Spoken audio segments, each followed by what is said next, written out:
When I was 18, my parents refused to help pay for my college but secretly supported my younger sister's life, and everything changed once Grandpa found out. Hi, I'm Ellie, and I've got a family drama to share. I recently graduated from college, but getting there was a struggle. Let me take you back to when it all started. It was the summer after high school, and I was looking forward to starting community college in the fall. I chose a school nearby because college is expensive, and commuting seemed like the most practical choice. Plus, I had some savings from my part-time job at a cafe, and I expected my parents to pitch in, so I thought I was all set. But one evening, my mom and dad called me to the kitchen table.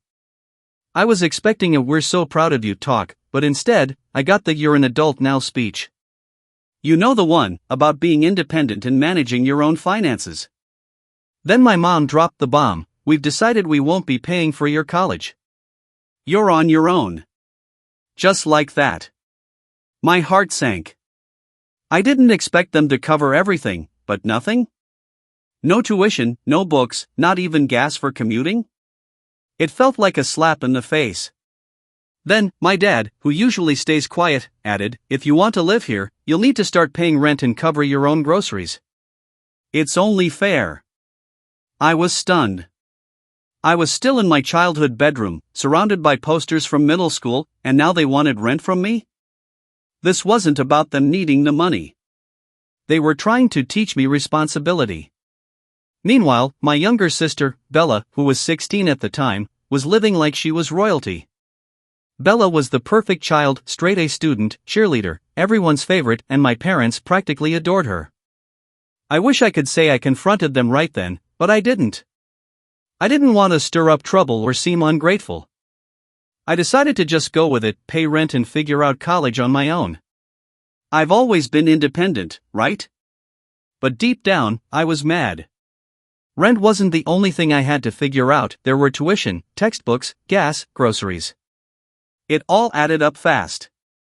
I started working extra shifts at the cafe, sometimes late into the night. On top of that, I did small baking jobs, making cupcakes and cookies for events. No matter how hard I worked, it was never enough. Moving out was on my mind constantly.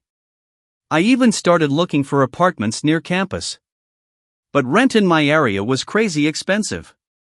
Every place I checked was way out of my budget, even with roommates.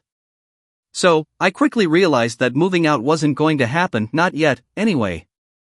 I told myself I'd stick it out at home until graduation.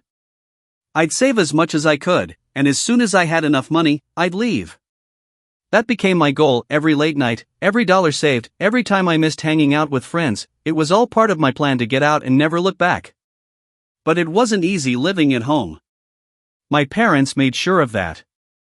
They started asking for rent even before I started my classes, and constantly reminded me of when rent was due, even if I was only a day or two late.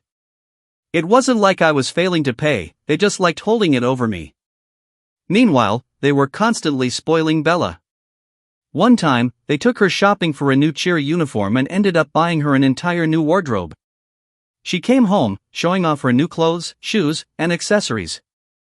I asked my mom if she could help me with my textbooks since classes were about to start. She looked at me and said, "Ellie, you need to budget better. Bella doesn't have these expenses." That stung. It wasn't just about the money, it was how little they seemed to care about what I was going through. Bella didn't make things easier either. She's not a bad person, but she's definitely used to being spoiled. She would brag about her new things or complain about how tough cheer practice was while I was working on little sleep, juggling school and jobs. One night, after a double shift, I came home exhausted, only to find her lounging on the couch with new AirPods. "Mom and Dad got these for me," she said casually. "You should get some too, they're awesome." I just looked at her and said, "Maybe when I don't have to pay rent." She rolled her eyes and went back to scrolling through TikTok. I wanted to scream at my parents, to tell them how unfair everything was, but I knew it wouldn't matter. They had their golden child, and I was just the one paying rent. So, I kept quiet and focused on my plan to get out of there. College was supposed to be a fresh start, but it quickly became about survival. I thought I'd have time to find my rhythm, get used to things, and maybe even have some fun. But that wasn't the case. Between school, work, and my parents constantly nagging me about rent, I was running on empty all the time. I was up at 6 a.m. every day, out by 7 o'clock, and at my community college for morning classes. I'd try to study in between, but by noon, I'd rush to my cafe shift. Most days, I worked until 9 or 10 p.m., then collapsed into bed. And weekends? Forget relaxing. I was baking for catering orders to make extra cash because working part-time didn't cut it. I'd like to say I was handling it all perfectly, but that would be a lie. The cafe was chaotic. We were always short-staffed, and with the pandemic making customers more impatient, every shift felt like a marathon. I'd be behind the counter making lattes, then running to the drive-thru, then dealing with another difficult customer, all while knowing I had assignments waiting for me at home. To make it worse, my parents weren't offering any support. They saw me dragging myself home late, but instead of asking if I needed help, they'd say things like, "Don't forget your rent's due on Friday," or "We noticed the electricity bill went up. Are you leaving lights on?" I wanted to scream every single time, and of course, while I was busting my butt to make ends meet, Kylie had zero responsibilities. No job, and all the time in the world for cheer practice, hanging out with friends, or scrolling through TikTok for hours. I'd come home to find her lounging on the couch, munching on her favorite snacks while watching whatever new Netflix show she was obsessed with, all while mom made her a smoothie to keep her energy up. It felt like living in two completely different worlds under the same roof. The financial stress was suffocating. Rent wasn't outrageous compared to what I would have paid if I moved out, but it still felt like a punch in the gut to be paying for the privilege of living in my own home. Add in the other costs, and I was always broke. There were weeks when I'd open my bank app, staring at a balance of $42, wondering how I would make that stretch until my next paycheck. Asking for help? Forget it. One time, I asked mom if she could cover groceries for a week since I had to buy a $200 textbook for class. She looked at me like I had asked her to refinance the house and said, "Ellie, we're already doing so much for you by letting you stay here." Letting me stay here? As if I wasn't paying rent already. And Kylie? She still got her allowance every month without ever being asked to contribute, not a penny. Things hit rock bottom during midterms. I was drowning in assignments, barely getting any sleep, and my hours at the cafe were cut because business was slow. I tried to make up for the lost income by taking on extra baking gigs, but there were only so many hours in a day. One weekend, I got a huge order for a birthday party, 100 cupcakes and a custom cake. It was great money, but it also meant pulling an all-nighter to get everything done. I spent hours baking, frosting, and decorating, finishing just in time to deliver the order and rush to class. By the time I got home that afternoon, I was completely wiped out. I walked into the kitchen to find Mom and Kylie baking cookies together for fun. Kylie looked up and said, "Oh, hey Ellie, you should join us, it's so relaxing." I wanted to throw the entire tray of cookies out the window. Instead, I muttered something about being tired and went straight to my room. I didn't wake up until the next morning. By the end of the semester, I was completely burnt out. My grades weren't terrible, but they weren't great either. I was barely keeping my head above water, and every time I thought about how hard I was working just to scrape by, I felt this deep, simmering anger. It wasn't fair. I was doing everything I could to stand on my own 2 feet like they wanted, and they couldn't even acknowledge it. Meanwhile, Kylie was getting everything handed to her on a silver platter. I honestly don't know how I survived that first year. It felt like I was constantly running uphill with a backpack full of bricks, but I kept reminding myself that it wouldn't be forever. I just had to survive a little longer. What I didn't realize at the time was that things weren't just unfair, they were rigged against me. When I finally found out the truth, it hit me like a truck. By the time Kylie hit her senior year of high school, it was like my parents were running an entire campaign to crown her the golden child of the century. Don't get me wrong, I'd always known they favored her, but this was next-level favoritism. They were treating her college plans like a matter of life or death. They took her on campus tours months in advance, turning every visit into a mini-family vacation. Every time they came back, Kylie had a fresh haul of university merch, hoodies, water bottles, planners, like she'd just won the lottery. Meanwhile, I was just trying to survive.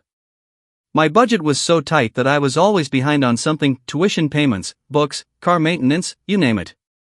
I couldn't even afford to take as many classes as I wanted, and my graduation timeline was stretching out longer and longer. At this rate, I'd be lucky to graduate before Kylie. One night, Mom came into the kitchen while I was trying to study. I was already on edge because I had just realized I forgot to turn in an online assignment again.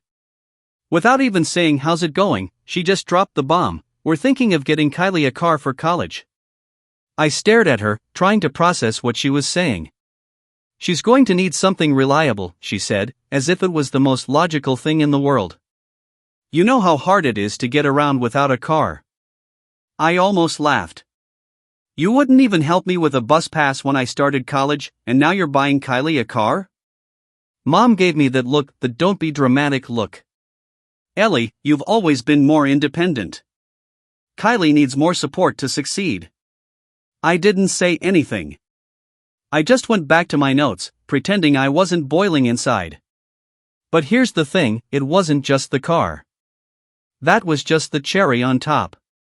My parents were going all in on Kylie's college experience: tuition covered, rent paid, and of course, a monthly allowance.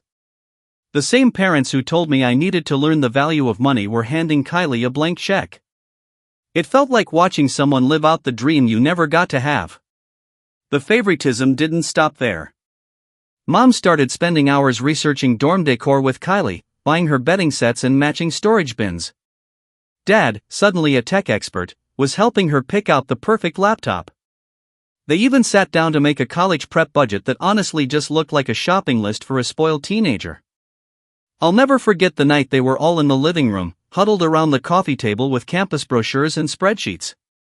Kylie was showing off some Pinterest board of dorm ideas while Dad was writing things down like he was planning a corporate merger. "What's going on?" I asked, already knowing the answer. "We're helping Kylie decide between schools," Mom said, barely glancing up. "It's such a big decision. We want to make sure she's prepared." Prepared? Right when Kylie started getting acceptance letters, it was like my parents had won the lottery. She got into her top choice school, and they threw her a celebratory dinner, complete with her favorite meal and a cake that said, "Congrats Kylie," in pink frosting. I didn't even get a good job when I got into community college. During the dinner, Mom kept going on and on about how proud she was and how Kylie had worked so hard for this.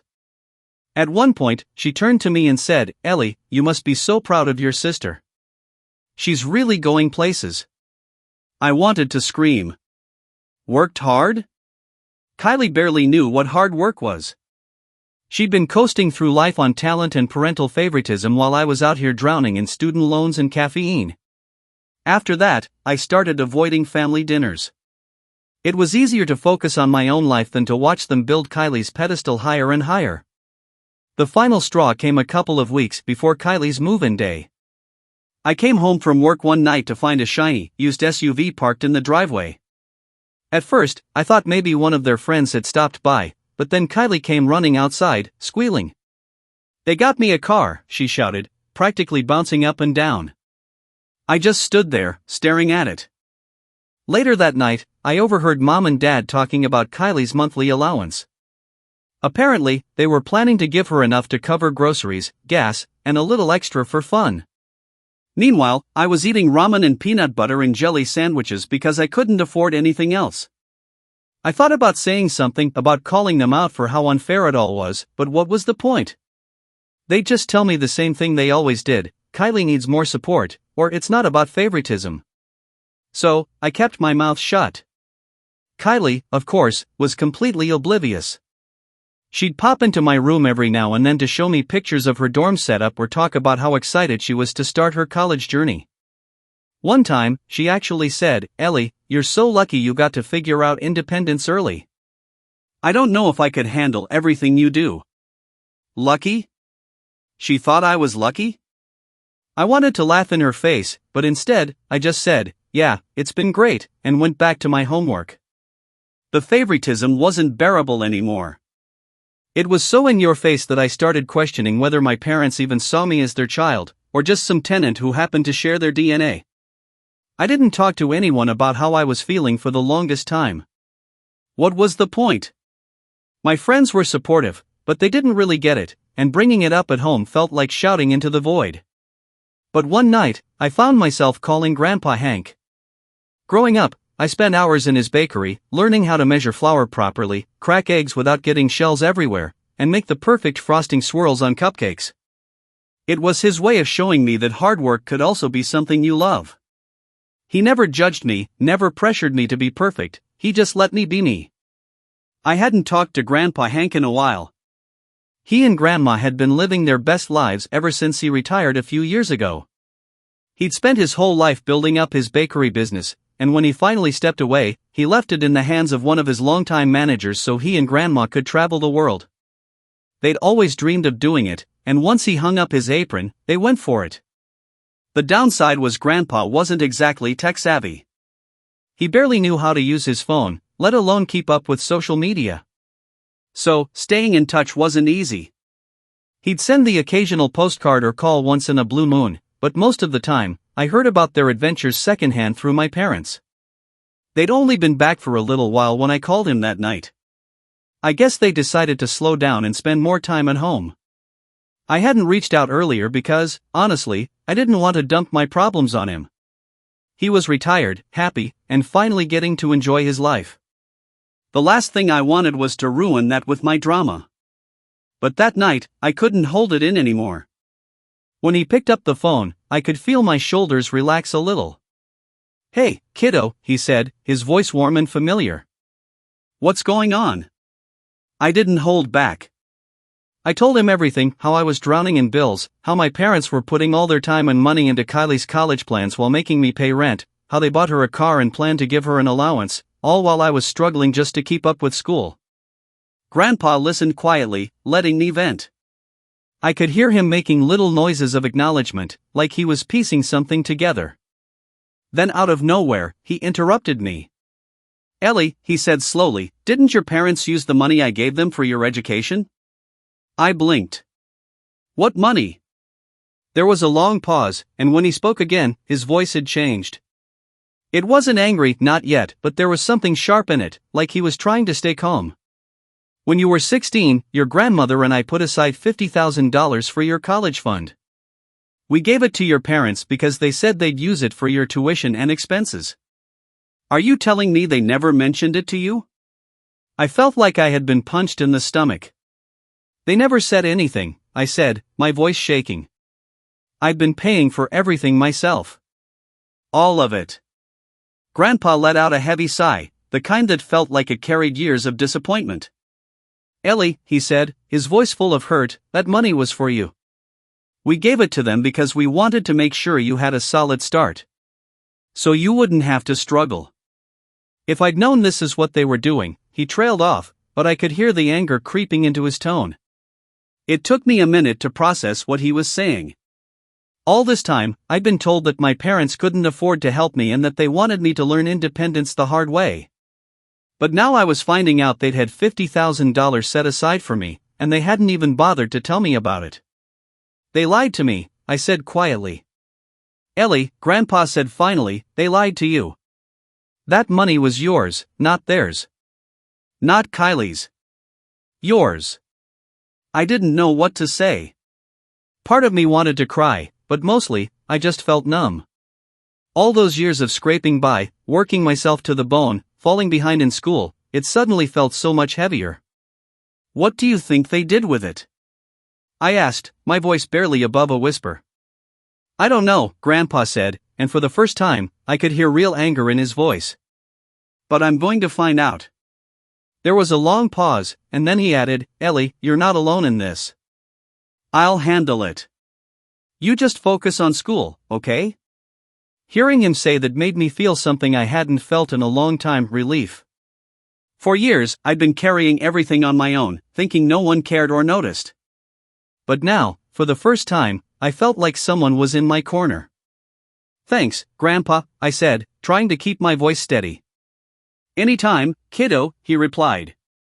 "And Ellie, don't let this crush you. You're stronger than they give you credit for." After we hung up, the anger started to creep in, replacing the numbness. How could my parents do this to me? How could they take something that was meant for me and use it for their own selfish purposes? The whole situation with my parents wasn't just about the money. It was the fact that they chose to let me struggle while they put Kylie on a pedestal. They lied to Grandpa, took the money that was meant for me, and then had the nerve to act like I should be grateful for the scraps they threw my way. That night, I couldn't sleep. My mind kept racing, replaying all the times I had asked for just a little help enough to get by, and they brushed me off. The times Mom told me to budget better while they were out buying Kylie a new phone or booking another campus visit. I thought about all the sacrifices I'd made, working late nights, skipping meals, delaying graduation because I didn't think there was another choice. The whole time, they had $50,000 sitting in their pocket that could have changed everything for me.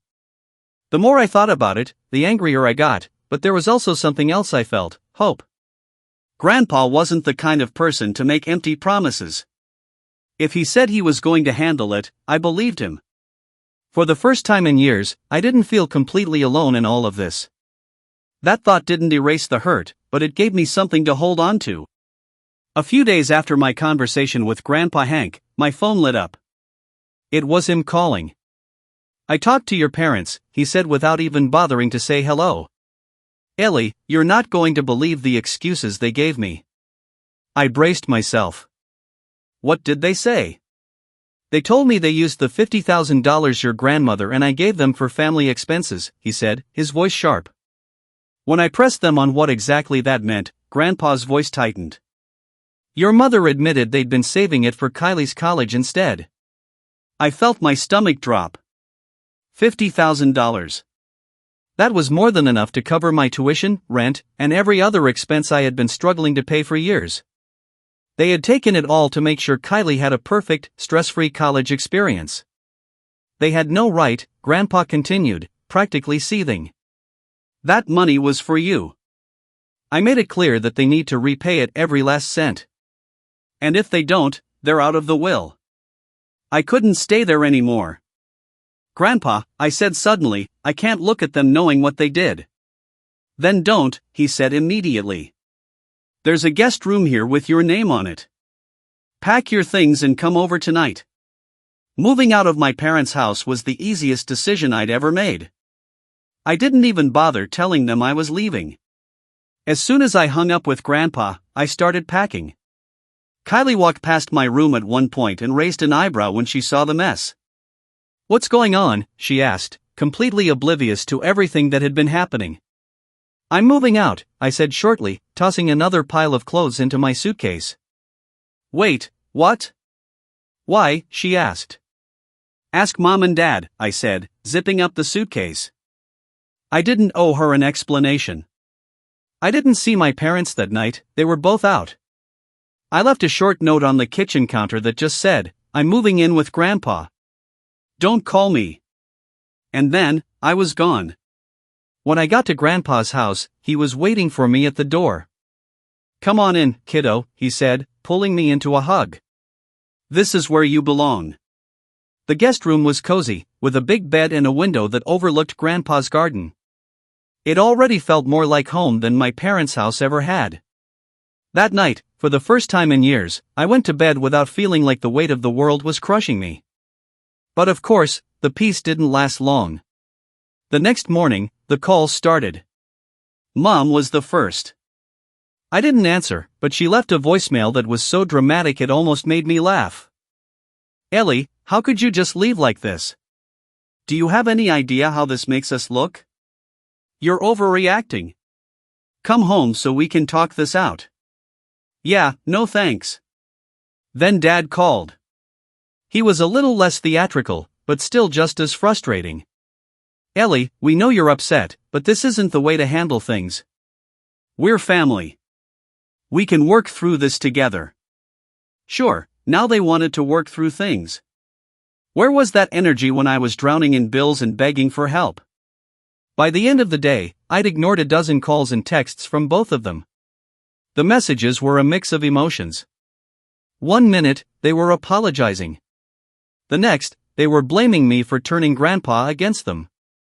One text from Mom stood out, "Ellie, you don't understand how hard this has been for us. We were just trying to do what was best for everyone." Can't you see that? I stared at it for a long time before finally replying. No, Mom. You weren't trying to do what was best for everyone. You were doing what was best for Kylie, and you didn't care who you hurt in the process. Her response came almost immediately. That's not fair. We didn't mean to hurt you. We thought you could handle it because you've always been so strong. There it was again. That same tired excuse. I didn't even bother replying. The next day, they started showing up at Grandpa's house. I was sitting at the kitchen table, helping him sort through some bakery paperwork when I saw Mom's car pull into the driveway. I groaned. They're here. Grandpa didn't look surprised. Let me handle this, he said, standing up and heading for the door. I stayed in the kitchen, but I could hear everything. Mom was already in full meltdown mode when Grandpa opened the door. Hank, we need to talk to Ellie, she said. She's being completely unreasonable about this whole situation. Grandpa didn't let her in. You mean the situation where you stole $50,000 from her? I think she's being perfectly reasonable, Grandpa said, practically seething. Mom sputtered, trying to defend herself. We didn't steal it. It was for the family, you thought wrong? Grandma interrupted. That money was for Ellie, and you knew it. You made her struggle while you pampered Kylie. You don't get to waltz in here and act like the victim. I wanted to cheer. Mom tried again. But Hank, we were just trying to. Grandpa cut her off. If you're not here to apologize, you can leave. Ellie deserves better than this, and I'm not going to stand by while you try to guilt her into forgiving you. There was a long silence, and then I heard the sound of Mom's car door slamming. She didn't even make it into the house. Once Grandpa demanded they repay the $50,000 they'd stolen from me, Mom and Dad's entire operation fell apart. They'd been coasting along like nothing was wrong, but Grandpa wasn't playing around. He gave them a deadline, and when they realized he wasn't bluffing, the panic set in. He made it clear they needed to pay back every single cent or they'd lose their place in the will. The fallout hit Kylie almost immediately. Mom and Dad had been cushioning Kylie's transition to college as much as humanly possible. She was living in a dorm like every other freshman, but they'd gone above and beyond to make it feel like home. Kylie had everything: a mini fridge, a high-end coffee maker, matching decor, and even some pricey electronics to help her focus. She never had to think about budgeting or work. Her only responsibility was to enjoy the college experience. Well, not anymore. With $50,000 to repay, Mom and Dad had to tighten the purse strings. Kylie's weekly care packages were gone. The spending money they had planned to send her? Cancelled. Even some of the fancy extras in her dorm had to be returned. Suddenly, Kylie wasn't just another spoiled golden child. She was a college student like the rest of us. The best part? She had to get a part-time job. I found out through Instagram, of course. Kylie posted a selfie in the mirror of some boutique with a caption that read, "First day working girl LOL, new adventures." I couldn't help but laugh. She made it sound like it was some cute little hobby, but I knew her well enough to know she was miserable. It didn't take long for Kylie to crack. One night, she called me, sobbing so hard I could barely understand her. Against my better judgment, I picked up. "Ellie," she wailed. "Everything's ruined." I took a deep breath. "What's ruined, Kylie?" "My life," she cried. "Mom and Dad aren't sending me any more money. They said they can't afford it, and now I have to work and budget." Then she broke off into another round of sobbing. I rolled my eyes so hard I thought they might get stuck. "Kylie, welcome to the real world. You're finally experiencing what the rest of us deal with every day." She didn't appreciate that. "This is all your fault," she snapped, her voice sharp with anger. "If you hadn't told Grandpa, none of this would have happened." That made me laugh. "Oh, I'm sorry. Did I ruin your little bubble of privilege? Because as far as I'm concerned, you're just catching up to what I've been dealing with for years." Kylie started to say something else, but I wasn't in the mood to argue. "Look," I said, cutting her off, "if you want someone to blame, talk to Mom and Dad. They're the ones who stole from me to fund your perfect little life." She hung up on me after that, which, honestly, saved me the trouble. The weeks that followed were almost entertaining. Kylie started posting cryptic updates on social media about how hard life was and how she felt betrayed by the people she trusted most. It was laughable considering she'd spent her entire life being pampered and shielded from reality. Now that she had to face even a fraction of the challenges I'd been dealing with, she acted like the world was ending. One post stood out to me, a picture of her dorm desk with a cup of instant noodles and a caption that read, "College life, it's not as glamorous as it seems." I stared at it for a while, debating whether to comment. I wanted to say something like, "You've been living this way for 2 weeks. Try doing it for years," but I stopped myself. What was the point? Kylie would never understand. Still, her pity party didn't go unnoticed.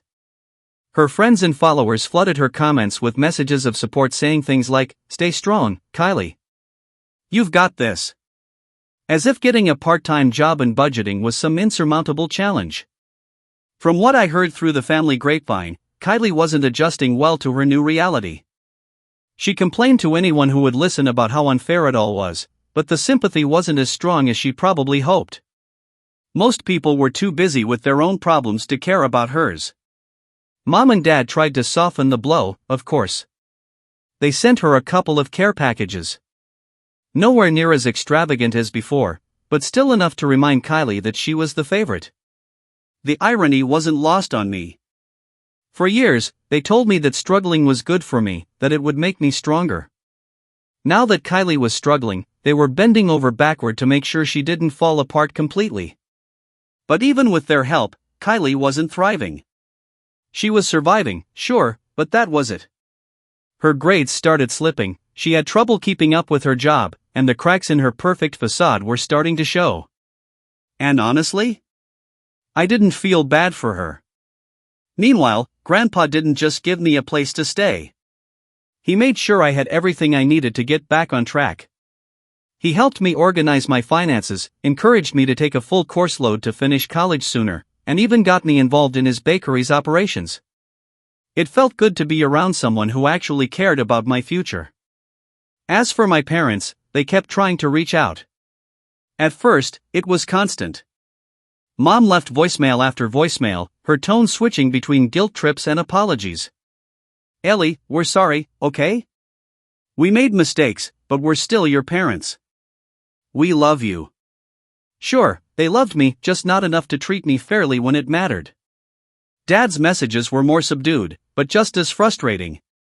"Ellie, we know you're upset, but you've got to see it from our side. We were trying to do what was best for the family, and now this family needs you. Please come home." I didn't respond to any of them. What was there to say? They weren't sorry for what they'd done. They were sorry they'd been caught, and they only wanted me back to exploit me one more time. Eventually, the calls slowed down. I think they realized I wasn't going to forgive them just because they wanted me to.